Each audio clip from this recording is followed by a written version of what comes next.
நான் டாக்டர் ஆஸ்மி சௌந்தர்யா. நான் ஒரு consultant radiation oncologist, Aishwarya hospitals, OMR. So கேன்சருங்கிற வேர்ட் கேட்டாலே எல்லாருக்கும் ஒரு பொதுவாக ஒரு பயம் தான். ஸோ கேன்சர் எப்படி வருதுங்கிறது பொதுவாக எல்லாருக்கும் இருக்கக்கூடிய ஒரு கொஷின். ஸோ 2 விதமாக ஃபேக்டர்ஸ் பார்க்கலாம். Intrinsic factors, extrinsic factors. So intrinsic ஃபேக்டர்ஸ்ங்கிறது ஏஜ் இல்லைன்னா ஒரு ஜெனட்டிக்ல ஒரு ப்ராப்ளம் இருந்து அது கேன்சர் உண்டாக்கலாம். எக்ஸ்ட்ரின்சிக் ஃபேக்டர்ஸ்ல தான் ஸ்மோக்கிங், ஆல்கஹால், எடை ஜாஸ்தியாக இருக்கிறது, இன்ஃபெக்ஷன், இதெல்லாமே. ஸோ இந்த வீடியோவில் நம்ம ஸ்மோக்கிங் எப்படி கேன்சருக்கு ரிலேட்டடாக இருக்குதுன்னு பார்க்கலாம். ஸோ ஸ்மோக்கிங் பொறுத்த வரைக்கும் ஹெவி ஸ்மோக்கர்ஸ் இருக்காங்க, கொஞ்சம் மீடியாக்கராக ஸ்மோக் பண்ணுறவங்களும் இருக்காங்க, ஸ்மோக்கே பண்ணாதவங்களும் இருக்காங்க.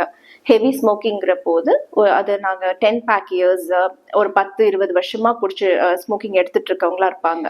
ஸோ இவங்களுக்குலாம் ரிஸ்க், கேன்சரோட ரிஸ்க் பார்த்தீங்கன்னா கிட்டத்தட்ட 50% மேலவே இருக்கும் ரிஸ்க் கேன்சர் வர்றதுக்கு.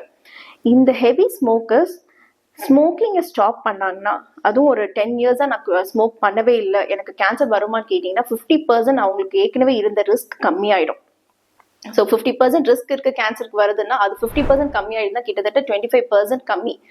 ஸோ அவங்களோட சான்சஸ் ஆஃப் கெட்டிங் கேன்சரே ரொம்ப கம்மியாயிடும். அதே இது ஒரு 5 இயர்ஸ் தான் ஸ்மோக் பண்ணியிருக்கேன், எனக்கு கேன்சர் வரக்கூடிய வாய்ப்பு இருக்கான்னு கேட்டிங்கன்னா இருக்கு. ஏன்னா ஸ்மோக்கிங் எக்ஸ்போஸ் ஆயிருக்கீங்க. ஸோ கம்ப்ளீட்டாக ஜீரோன்னு நான் சொல்ல முடியாது, கொஞ்சம் ரிஸ்க் இருக்க தான் செய்யும். ஸோ ஸ்மோக்கே பண்ணது கிடையாது, இப்போ உள்ள காலத்துல பாசிவ் ஸ்மோக்கிங் அதை சொல்வோம், இல்ல second hand smoking, never smokers, அவங்க எல்லாமே ஸ்மோக்கே பண்ணிருக்க மாட்டாங்க, பட் ஸ்டில் அவங்களுக்கு கேன்சர்ஸ் வரக்கூடிய, லங் கேன்சர், நுரையீரல் கேன்சர் வரக்கூடிய வாய்ப்பு இருக்கு, அது பாசிவ் ஸ்மோக்கிங் மூலமா. ஸோ பாசிவ் ஸ்மோக்கிங் எப்படின்னா, ஸோ ஃபேமிலியில் ஒரு பர்சன் ஸ்மோக் பண்ணிட்டு இருக்காங்கன்னா, ஸோ அவங்க ஃபேமிலியில் இருக்கக்கூடியவங்களுக்கு அவங்க மூலமாக ஸ்மோக்ல வரக்கூடிய டொபாக்கோ ப்ராடக்ட்ஸ்க்கு எக்ஸ்போஸ் ஆக போது அவங்களுக்கு கேன்சர் வரக்கூடிய வாய்ப்புகள் இருக்கு. பொதுவாக பார்த்தீங்கன்னா இந்த டொபாக்கோ ப்ராடக்ட்ஸ், இந்த ஸ்மோக்ல ஒரு கிட்டத்தட்ட 1000க்கு மேலே கெமிக்கல்ஸ் இருக்கும். அதுல ப்ரூவ் பண்ணது 70 கார்சினோஜன்ஸ்ங்கிறது கேன்சர் உண்டாக்கக்கூடிய தன்மை உள்ளது. ஸோ இந்த 70 ப்ராடக்ட்ஸ் ஒரு ஸ்மோக்ல இருந்து வரப்போது அவங்களுக்கு கேன்சர் உண்டாக்கக்கூடிய ரிஸ்க் அதிகப்படுத்துது. இதே இது பாசிவ் ஸ்மோக்கிங் சொன்னேன் இல்லையா, ஸோ செகண்ட் ஹேண்ட் ஸ்மோக்கிங், அவங்க ஸ்மோக் பண்ணியிருக்க மாட்டாங்க, பட் அவங்க ஃபேமிலியில் இருக்க ஒருத்தவங்க ஸ்மோக் பண்ணிட்டு இருக்காங்க.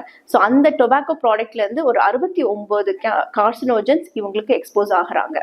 ஸோ ஸ்மோக்கிங் பொறுத்த வரைக்கும் 13 வகையான கேன்சர்ஸ் வருங்கிறது ப்ரூவ் ஆயிருக்கு. ஸோ அதில் 13ல எது ரொம்ப இம்பார்ட்டன்ட் பார்த்தீங்கன்னா, லங் கேன்சர், நுரையீரல், வாய்ப்பகுதியில் வரக்கூடிய oral cavity cancer, food pipe, அதாவது ஈசோஃபெகஸ் கேன்சரோ இல்லைன்னா ஸ்டமக் கேன்சர், அப்புறம் லிவர் கேன்சர்ஸ் அண்ட் சிறுநீரகம்ல வரக்கூடிய கேன்சர்ஸ், கோலான் கேன்சர் கூட வரக்கூடிய வாய்ப்புகள் இருக்கு.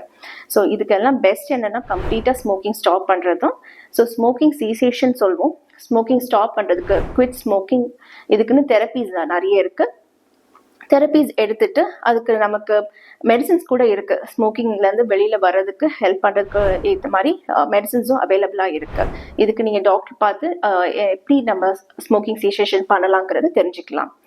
ஸோ வெளிநாட்டில் பார்த்தீங்கன்னா சிகரெட்ஸ், வேப்ஸ், இதெல்லாமே ஸ்மோக்கிங் பதிலாக ஒரு சிகரெட்க்கு பதிலாக இன்ட்ரடியூஸ் ஆன ப்ராடக்ட்ஸ்.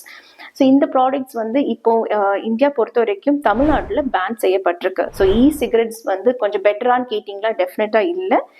சிகரெட்ஸ்லேயுமே அந்த ஹீட்டில் கெமிக்கல்ஸ் திரும்பி அதே கேன்சர் உண்டாக்க தன்மை அதுக்கு இருக்குது, அதுவும் ஒரு கார்சினோஜன் ஆகிடும். ஸோ சிகரெட்ஸோ, வேப்ஸோ, சிகரெட்ஸோ எந்த ஃபார்ம்லேயுமே இல்லை ஃபில்டர் சிகரெட்ஸோ எதுவுமே உடலுக்கு நல்லது கிடையாது. Smoking is definitely injurious to health. Quit smoking.